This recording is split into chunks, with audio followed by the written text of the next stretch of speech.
Hi friends, good morning. सुबह का समय है। आज संडे है। कल सैटरडे मार्केट आपको घुमाया था। वहाँ से मैंने काफ़ी सारी सब्ज़ी ला ली है। अभी मुझे वो ठीक से लगानी है, लेकिन ऑलरेडी मुझे 8:30 हो गया है। उठते उठते काफ़ी लेट हो गई हूँ मैं। तो चलिए थोड़ा सा नींद खोलते हैं। जा करके थोड़ा बालकनी में देखें, आज बहुत चिड़िया चींची चींची चींची सुबह कर रही थी।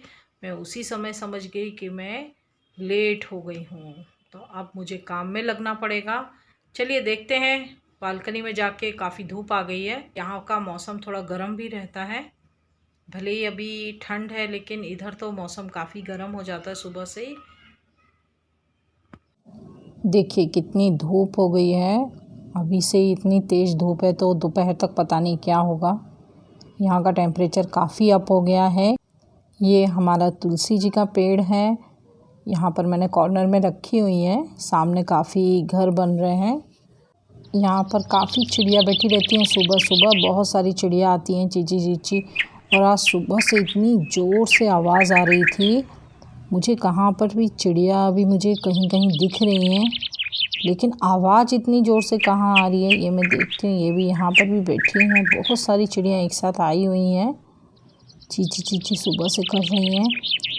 यहाँ पर देखते हैं, शायद से इधर कर रही हैं क्या। किचन के इधर भी बैठी रहती हैं। मैं देखती हूँ थोड़ा किचन में हाँ, ये भी इधर भी है। ये मेरे बेटा कुछ यहाँ पर देख रहा है, बोल रहा है मम्मी चिड़िया फंस गई है नेट में, इसको निकाल देते हैं। हम लोग वही देख रहे थे कि कहाँ फंसी हुई है। आज सुबह से मैं ढूंढ रही हूँ। नेट में चिड़िया का पैर फंस गया है। मैं इसको निकाल देती हूँ, फिर आप लोगों से बाद में बात करती हूँ। चिड़िया मैंने निकाल दी है। अब अंदर देखते हैं। सारी ये सब्जियां हैं जो मैं कल लाई थी। मैंने अच्छे से इनको धो करके सूखने के लिए डलिया में रात में ही रख दिया था। ये आलू और टमाटर, आलू थोड़ा यहाँ अलग पैकिंग में आते हैं, थोड़ा पैक करके देते हैं ये लोग। कॉस्टली तो पड़ता है, लेकिन ठीक है, अच्छा था करके मैंने ले लिया।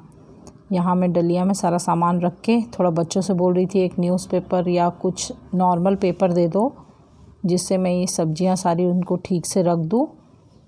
वही मैंने ये पन्नी में पूरा ले करके कवर अवर बैठी थी। सारे टमाटर आधे तो उसमें रख दिए थे, आधे नहीं आए तो मैंने बड़ी बास्केट में ही डाल दिए थे। अभी रात में रखने से क्या होता है, सुबह तक पूरा पानी निकल जाता है तो सब्ज़ी काफ़ी दिन चल जाती है। कोविड आया है जब से, हम लोग सारी सब्ज़ियां लाते ही तुरंत अच्छे से नमक के पानी में अच्छे से वॉश कर लेते हैं, जिससे सब्ज़ियां कुछ भी जो भी उनमें जर्म्स है जो भी कुछ है वो ख़त्म हो जाए। तो वही मैं करके रख देती हूँ। तो बाद में सुबह जब अच्छे से पानी उनका निकल जाता है तो उनको मैं वापस कवर में रख के और ठीक से जैसे भी मुझे रखना होता है फ्रिज के अंदर ठीक से रख देती हूँ। यहाँ पर ये भिंडी को मैं एक अलग कवर में रख देती हूँ, जिससे सारी सेपरेट हो जाएगी सब्ज़ी।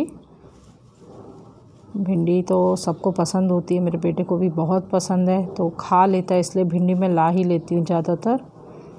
बैगन हम लोग थोड़ा सा कम खाते हैं, लेकिन फिर भी ग्रीन बैगन जो है वो नुकसान कम करता है, इसलिए ज़्यादातर मैं हरा वाला बैगन ही लाती हूँ, क्योंकि डॉक्टर ने भी बताया कि ये कम नुकसान करता है, आप खा सकते हो, कोई प्रॉब्लम नहीं है। इसलिए मैं ला ली थी। थोड़ा रेट भी ठीक लग गया तो थोड़ा ज़्यादा ही ले लिया कि 2 बार बन जाएगा। फिर यहाँ पर सब्ज़ी वैसे भी बहुत महंगी मिलती है। यहाँ की सब्ज़ी जो है वो बहुत कॉस्टली पड़ जाती है। मार्केट भले ही लगता है, लेकिन यहाँ पर है भी सारी चीज़ें महंगी हैं हाईटेक सिटी होने के कारण।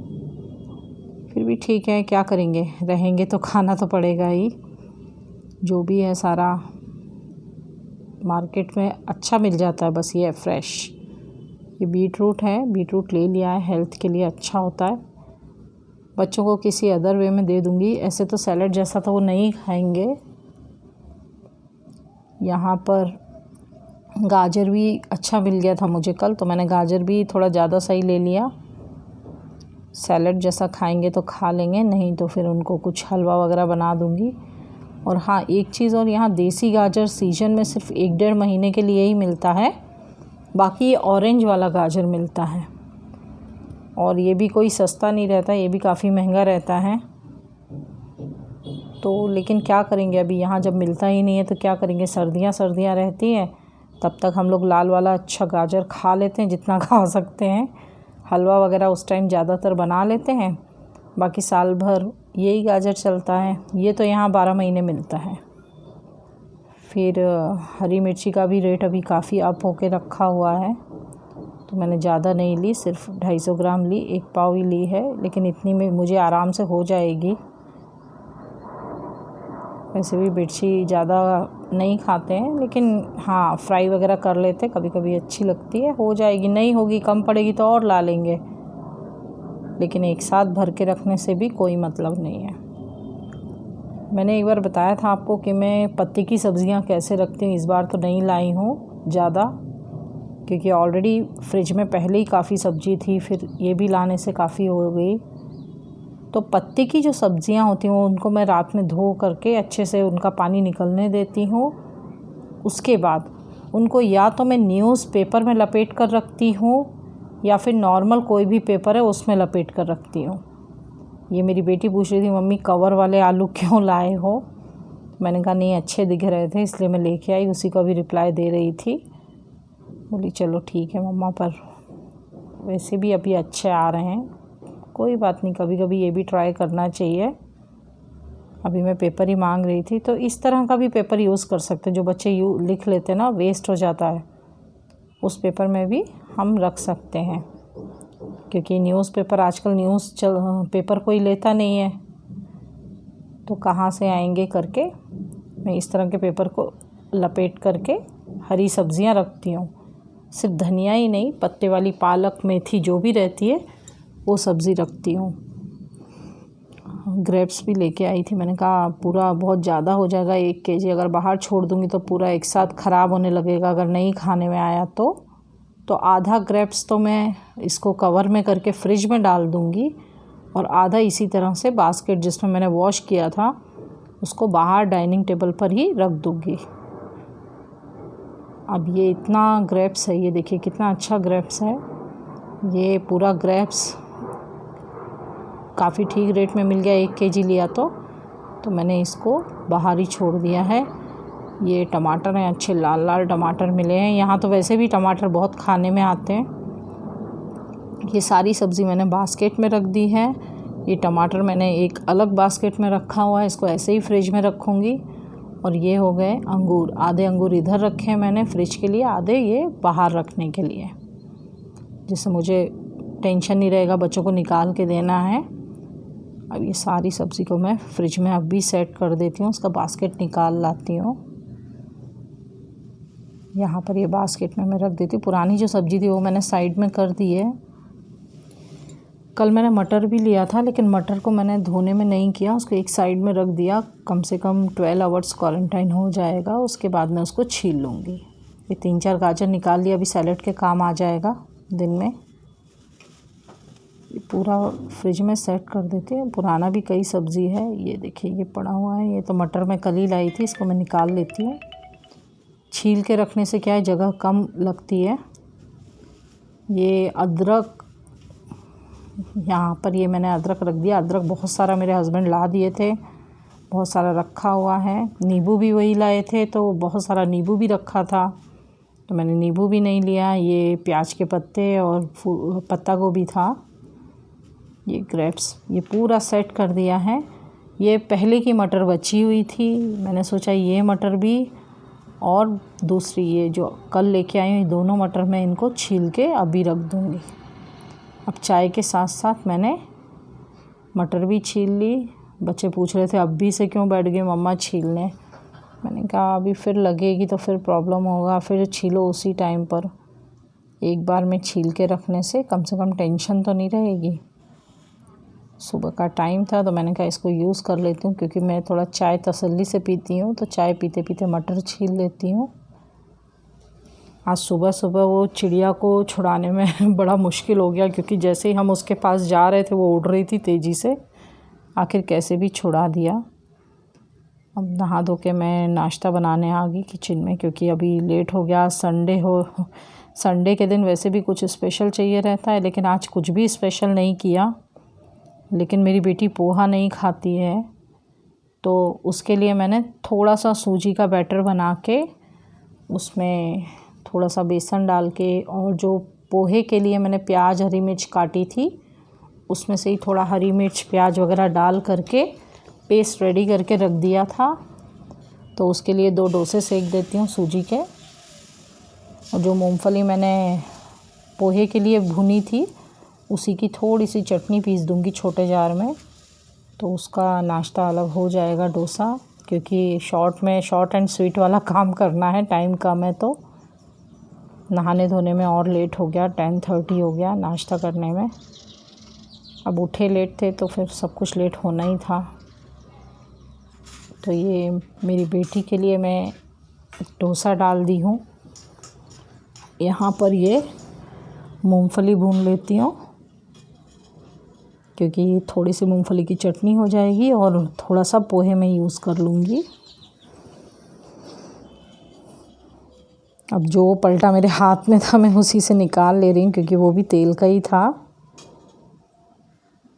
उसी से निकालने में कोई प्रॉब्लम नहीं है। इधर मूंगफली भी चलाने से तेल उसमें लग जा रहा है तो ईज़िली निकल भी आ रहा है। सुबह सुबह का टाइम इतना जल्दी जल्दी हो जाता है, और संडे को काम भी एक्स्ट्रा रहता है, फिर नाश्ता भी लेट हो जाता है। अब नाश्ता लेट हो गया तो फिर खाना भी लेट हो जाता है। तो संडे तो हम सोचते, लेकिन संडे और ज़्यादा बिज़ी हो जाता है। आज पोहा ही बनाना था तो ये मैंने थोड़ी सी मूंगफली निकाल ली है। इसमें से ही थोड़ा सा चटनी और थोड़ा सा कोकोनट डाल के बना दूँगी मैं। जीरा, राई और हरी मिर्च मैंने डाल दी है, थोड़ा पक जाएगा। वो चटचटाने के बाद मैं इसमें प्याज डाल दूँगी। उधर डोसा भी हो रहा है, एक सिक जाए तो मैं उसको दे दूँ नाश्ते के लिए, वो खाएगी जब तक। अभी हल्का हल्का हो गया है, अभी प्याज डाल देती हूँ। थोड़ा प्याज चलाने के बाद मैं इसमें मसाले डालूँगी। ये तो थोड़ा थोड़ा हो गया है, ऐसा लग रहा है, थोड़ा सा और सीखने की देर है। यहाँ पर मैंने मेरी बेटी के लिए नाश्ता रेडी कर दिया है। ये चटनी हो गई है और ये डोसा बन गया। देखिए कितना अच्छा डोसा बना है, सुपर फास्ट डोसा। बहुत जल्दी बन जाता है ये। थोड़ा सा 15 मिनट बस सूजी को फूलने के लिए चाहिए। एक और डाल दूँगी, बस 2 उसको बहुत है, हो जाएगा। मैंने देखिए कटोरी में उतना ही बैटर किया था जितना उतनी ज़रूरत है उसको, कि हाँ उसके 2 डोसे बन जाएंगे। मुझे पता है वो इससे ज़्यादा नहीं खाएगी। बेटे को नहीं खाना था तो उसके लिए पोहा बन रहा है। यहाँ पर पूरा बैटर मैंने मिला दिया, उसी में सारा मिक्स करके डाल दिया। आप सोच रहे होंगे ये चम्मच से क्यों डाल रही है। मुझे चम्मच से डालने में कंफर्टेबल लगता है, क्योंकि बड़े चमचे से डाल के फिर उसको फैलाने में थोड़ी दिक्कत लगती है। लेकिन चम्मच से अपने हिसाब से जहाँ डल गया उधर धीरे धीरे फैला के हम डाल सकते हैं। इस तरह से अच्छे से फैल भी जाता है और दिक्कत भी नहीं आती है, फिर जिसको जैसा कंफर्टेबल रहता है। ये प्याज भी हल्की हल्की भुनने लगी है। मैंने थोड़ी और मिर्ची डाल दी बाद में, क्योंकि मुझे तीखा पसंद है। ये देखिए ये भी कितना आराम से उसी पलटे से उड़ जा रहा है। ये देखिए कितना अच्छा सिका है डोसा। आप लोग भी कभी ट्राई कीजिए। मैं किसी वीडियो में आपको रेसिपी ज़रूर बताऊंगी डोसे की। ये सूजी का जो सुपर फास्ट डोसा है बहुत अच्छा बनता है। ये हल्दी मिर्ची डाल दी है, थोड़ा सा नमक डाल देती हूँ इसमें पोहे में। ये नमक हो गया। अब इसको अच्छे से मिला करके 2 मिनट बाद मैं पोहा डाल दूँगी। यहाँ पर ये मैंने पोहा डाल दिया। पोहा भी बहुत जल्दी बनता है। ये अच्छे से मिला लूँगी मैं इसको, पोहे को भी। अब ये देखिए यहाँ पर आपको पास से दिखाती हूँ, थोड़ा सा कैमरा पकड़ने में। हाँ अभी सेट हो गया। ये देखिए कितना अच्छा दिख रहा है। आप लोग सोचते होंगे ये ज़्यादातर इस लोहे की कढ़ाई में ही बनाती हैं, पता नहीं क्यों मेरा हाथ उसी में कंफर्टेबल है, मैं ज़्यादातर इसमें ही बनाती हूँ। ये मेरी बेटी का डोसा तैयार हो रहा है दूसरा। एक तो वो ले गई है, इसको पलट, हाँ ये आ गया पलटने में, मतलब अच्छे से सीख गया है नीचे से। थोड़ा और डार्क होने देंगे। यहाँ पर ये पोहा रेडी हो गया है। ये पोहे में चीनी डाली थी हल्की सी मैंने, इसको मिला करके अच्छे से ढक देंगे और 5 मिनट में वो स्टीम से पक जाएगा। अब इसको पकने देते हैं। वहाँ मेरा डोसा सिक रहा है और थोड़ा 2-3 मिनट लगेंगे डोसे में। पलट दिया है। ये मेरी बेटी आकर के बोली मम्मा सिक गया तो मैं ले लूँ। मैंने कहा ले लो, अब तुम्हारा हो गया, जाओ गैस बंद कर देना। वो गई गैस बंद करके। यहाँ पर पोहा भी तैयार हो गया है। मैं नींबू डाल देती हूँ उसमें, क्योंकि नींबू थोड़ा लास्ट में ही डाला जाता है। ये अच्छे से मिलाती जाऊंगी और डालती जाऊंगी, क्योंकि लोहे की कढ़ाई है तो कढ़ाई पे टच होने से ठीक नहीं है। धीरे धीरे डाल करके उसको मिला देंगे। इस तरह से धीरे धीरे हल्के हाथ से मिला देंगे और फिर से एक बार ढक देंगे। बस 2 से 3 मिनट बाद इसमें धनिया डाल देंगे। ये देखिए, सोच रहे होंगे एक और नया तरीका ढूंढ लिया इसने। धनिया मैं कैंची से काटती हूँ, जिससे मुझसे आराम से धनिया कट जाता है। सबका अपना अपना तरीका होता है। मुझे धनिया कैंची से काटने में कंफर्टेबल रहता है। मिर्ची हुई, धनिया हुई, मिर्ची तो इसलिए काटती हूँ कि मुझे हाथ में ना लगे, लेकिन धनिया मैं कैंची से ही काटती हूँ। ये देखिए, पोहा पूरा तैयार हो गया है, अच्छे से पक गया है। अब मैं सर्विंग बाउल भी ले लूँगी। 1 मिनट। ये देखिए कितना अच्छा लग रहा है पोहा। मुझे और मेरे बेटे को ही खाना है ये तो मसाला छिड़क देती हूँ, थोड़ा पोहा मसाला। और ये दूसरी प्लेट भी लगा ही लेती हूँ, इसमें भी पोहा मसाला डाल देती हूँ। चलिए, दोनों प्लेट तैयार हैं, मेरी और मेरे बेटे की। आधा नींबू है, जिसको और खट्टा चाहिए वो और डाल लेगा। हम लोग नाश्ता करते हैं। मैं आप लोगों को एक चीज़ बताना चाह रही थी। मैं एक बार अपनी पायल जो है वो साफ़ करवाने गई थी अभी कुछ ही दिन पहले। मुझे वहाँ एक बहुत अच्छा तरीका लगा, इसलिए मैंने वीडियो ले लिया। तो इस वीडियो को मैं पहले तो शेयर नहीं कर पाई, लेकिन आज आप लोगों को बताती हूँ कि पायल को ये लोग कैसे साफ़ करते हैं। थोड़ा कुछ केमिकल रहता है, वो केमिकल तो मैंने नहीं देखा। उन भैया से पूछा क्या केमिकल है, तो वो लोग तो नहीं बताते हैं। लेकिन एक चीज़ मैंने नोटिस की कि पानी में इन लोगों ने जो ये काला वाला टब रखा हुआ है, इसमें रीठा डाला हुआ था। जो हम बालों के लिए यूज़ करते हैं, रीठा जो गोल गोल होता है, वो रीठा डाला हुआ था। उस रीठे में इन्होंने पायल साफ़ की। तो रीठे को उन्होंने अपने हाथ में पकड़ी, जो 3-4 गोलियां थी ये डाल रहे हैं। ये देखिए रीठे के बाउल्स डाल रहे हैं और ये पायल को पकड़ के अच्छे से किससे घिस रहे हैं, जो आयरन का छोटा ब्रश आता है उससे साफ़ कर रहे हैं। ये हम लोग नॉर्मली अपने टूथब्रश से, उससे, सर्फ से, साबुन से साफ़ कर लेते हैं, लेकिन इन्होंने रीठा यूज़ किया। तो मैंने इनसे पूछा भी कि भैया इससे अच्छे से साफ़ होता है, तो बोले ये पायल के लिए रीठा ही बेस्ट है। आप और सर्फ वगैरह से करेंगे तो और उसमें दाग लग जाते हैं, या आप कपड़ों के साबुन से या नहाने के साबुन से करते हैं तो उसमें और दाग लग जाते हैं। रीठा एक ऐसी चीज़ है जिससे साफ़ करने से क्या होता है, वो दाग एकदम ख़त्म हो जाते हैं। उसमें जो भी गंदगी है वो भी निकल आती है। और इसको साफ़ करने का एक अलग ब्रश आता है, जिसमें थोड़ा हल्के हल्के से आयरन के ब्रिसल्स होते हैं, तो उसको साफ़ करने से बहुत अच्छा रहता है। तो यही चीज़ मैंने नोटिस की कि इन्होंने किस तरह से उसको साफ़ किया। एकदम पायल मेरी चमका दी थी। मैंने कहा देखती हूँ आज कैसे ये लोग साफ़ कर रहे हैं। तो वही वीडियो मैं आपको भी शेयर कर रही हूँ कि किस तरह से इन्होंने इसको साफ़ किया, किस तरह से इन्होंने ये हमारे, मतलब हम लोग तो सोचते हैं कि यार ये नॉर्मल साफ़ हो जाता है, ऐसा नहीं है। अब देखिए रीठा भी कम पड़ गया, उनको काफ़ी यूज़ कर लिया होगा, तो उन्होंने फिर से रीठा के 3-4 बाउल्स लिए। अब उसका भी तरीका है, उन्होंने पहले उसको जलाया। जो रीठा बॉल्स थी उसको पहले उन्होंने अच्छे से जलाया। वो पूरा काला होने के बाद पानी में डाला। ये देखिए जला रहे हैं ना। अब ये जब जल जाएगा उसके बाद थोड़ा थोड़ा गर्म ही पकड़ के पानी में डाल दिया, 2 से 5 मिनट उसको पड़ा रहने दिया। फिर उसी रीठा से जो जला हुआ था उसी से मेरी पायल साफ़ की। मैं आपको दिखाती हूँ कितनी चमकने लगी हैं मेरी पायलें, ये देखिए। तो तरीके हमको पता रहते हैं लेकिन हमको उसका सही यूज़ नहीं पता रहता कि किस तरह करना है। तो ये वीडियो शेयर करने का मेरा मीनिंग यही था कि हम चांदी की चीज़ों को कैसे साफ़ करें। फ्रेंड्स, अगर आपको मेरा ये वीडियो पसंद आया तो मेरे चैनल को सब्सक्राइब कीजिए, मेरे वीडियो को लाइक और शेयर कीजिए और बेल आइकन को दबाना ना भूलें, जिससे मेरे वीडियो का नोटिफिकेशन आपको मिल जाए। जैसे ही मैं नया वीडियो डालती हूँ आपको तुरंत पता चल जाए।